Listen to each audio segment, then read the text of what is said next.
Hey guys, so welcome back to another video of the English portion of our review session. But this time we're actually going to be looking at grammar.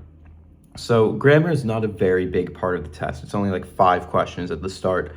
But I think that most people are probably least familiar with grammar, right? They're more familiar with reading. It's stuff that, people do in their day-to-day lives. But sometimes you make mistakes without even realizing it, which is why we've decided to put some more emphasis into grammar and making sure you guys really nail all the grammar topics that show up on this test. So with that being said, today I'm just going to define a few things, and we're going to do just 2 problems today just to go over it. So my first key tip is every complete sentence has a subject, verb, and a complete thought. So before I, read out the example, I'm just going to explain what each of those mean. So what is a subject? Well, a subject is what is happening, like the thing the action is happening to. So it is the center of the sentence, basically. And so a subject can be a noun, which is just a person, place, or thing. Right? Now, the second part of any complete sentence is the verb. The verb is the action of the sentence. It is basically what is happening. So running, jumping, climbing, cooking, those are all examples of verbs. If you can put a to in front of it, then it is a verb. To run, to jump, to climb, to read, to cook, those are all verbs. So the verb is the action, right? And if you think about it, there can't be a sentence without a subject and a verb. It just doesn't make sense. You wouldn't be saying anything. And then the third thing we need for our independent clauses, that's also, that's another way to say a complete sentence. You don't need to know all the, fancy terms or whatever. You just need to understand it and know how to apply it. So if you don't remember all the definitions and stuff, don't worry, that's not important. They're never going to ask you on the test, what is the pronoun in the sentence? Okay, so the complete thought, that just means that the sentence can stand on its own without needing more information. So an example of a sentence that would have a subject and a verb, but not have a complete thought and therefore not be a independent clause is like, for example, if you say, because it was raining. Here, let me write that down. Because it was raining. If we look at this, it has the noun, right? The subject, that's the it. And it has a verb, was, right? But because of this it doesn't stand on its own. Because it was raining. What do you mean because it was raining? Just reading this, you feel like there should be something that comes after it, right? Like, because it was raining, we went inside. Because it was raining, we decided to cancel the picnic, right? You feel like you're missing something here. So it kind of is instinctual to us, right? So that's that for, fragments and independent clauses. And now let's move on to run-ons. So a run-on occurs when 2 or more complete sentences are improperly joined. So I'm just going to explain what the ways to join 2 sentences are. So the first way is just the most easy way. It's just a period. If you separate 2 independent clauses by a period, that is perfectly okay and grammatically correct. But that's a pretty straightforward one, so I won't go into too much depth on that. Now, the next way we can do this is using a semicolon. If you put a semicolon in between 2 complete thoughts, you will basically split them up into 2. Like, if you combine 2 independent clauses with a semicolon, then that is completely grammatically correct. The only thing is that this implies there is a connection between them. So if there isn't, and you're kind of moving to a different topic, it would make more sense to use a period rather than a semicolon. Now, something that is equal basically to a semicolon is your conjunctions. And the best way to remember conjunctions is with fanboys. Fanboys, let me just write this. This stands for and, nor, but, or, and yet. These are different combining words that can kind of go in between two independent clauses to combine them, but there needs to be a comma here as well. So if I say, I went outside, comma, but it was raining, right? So I went outside, that stands by itself on its, if you put that by itself, it works, right? I went outside. It was raining, that also works on its own, right? It was raining, that is a complete sentence. So the way I combined these two is I used but and the comma. But there's another way to combine these. I can just say, I went outside, period, it was raining, period. Or I can say, I went outside, semicolon, it was raining, right? So there are different ways to combine sentences, but that's what you need to know. Fanboys, so your conjunctions, semicolons, and periods. That's what you need to know for this test. So let's just look at the two examples I have for fragments and run-ons.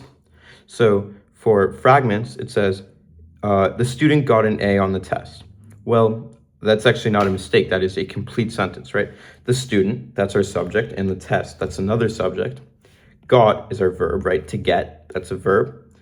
And it just stands on its own, right? If I say the student got an A on the test, that makes sense. I don't need to provide you with any additional information for the sentence to make sense on its own, right? And for the second sentence, the dog jumped, it is cute, that is a mistake because we call this a comma splice, where we combined these two independent clauses, but we only used a comma. We forgot our conjunction, our fanboy. So that's why this would be incorrect and a comma splice, but we'll get into that in further grammar videos. So with that, let's go do some practice problems. Okay, which revision corrects the error in sentence structure in the paragraph? The land on Earth has not always been separated into 7 continents. At one time, a massive supercontinent known as Pangaea covered 1/3 of Earth's surface. Additionally, the supercontinent was surrounded by ocean waters called Panthalassa, much of which were in Earth's southern hemisphere. Geologists believe that the supercontinent split apart over millions of years because of the movement of tectonic plates from Earth's crust. In fact, experts predict that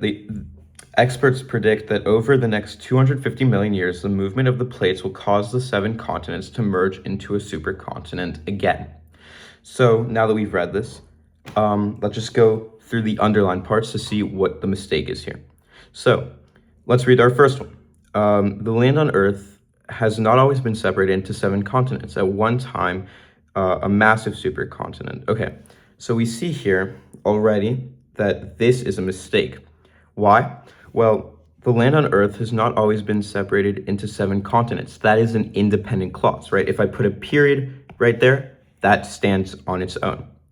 But then here it says, at one time, a massive supercontinent known as Pangaea covered around 1/3 of the Earth's surface. That also stands on its own, right? So if we have this as independent clause and we have that as an independent clause, that means that in order to combine them, we need to use one of our methods. So either just a period, a semicolon, or a fanboys, right? A conjunction. But we see that there's a colon here, a comma here, but we don't see a fanboy, a conjunction, right? At is not a conjunction. So here we know that this just doesn't work grammatically. But let's look at the other ones just to make certain. Okay, so our next mistake here, it says, is surface.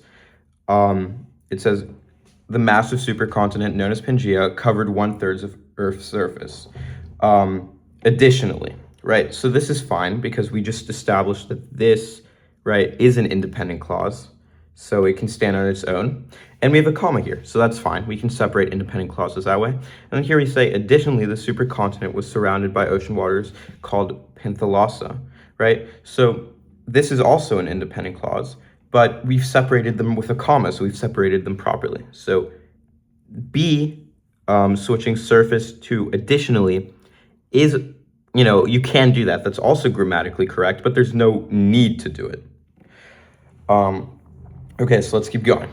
The supercontinent was surrounded by ocean waters called Panthalassa, much of which were in the Earth's southern hemisphere. So there's no mistake here, right? This is an independent clause, and this is what we call a dependent clause. We haven't gotten to that yet, but basically,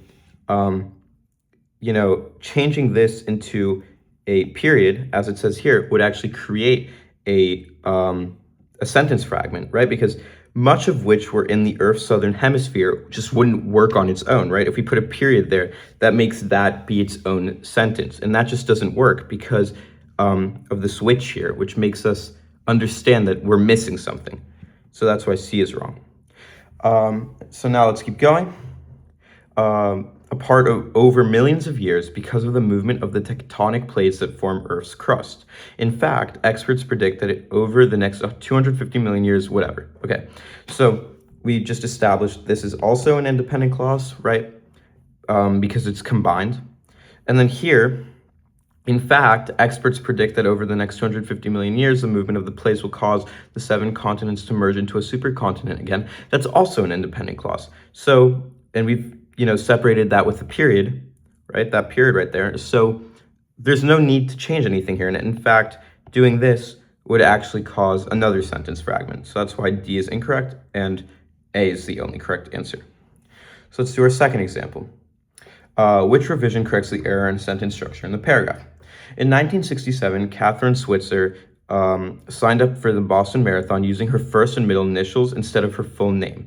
At that time, only men were permitted to officially register and receive a number for the legendary race.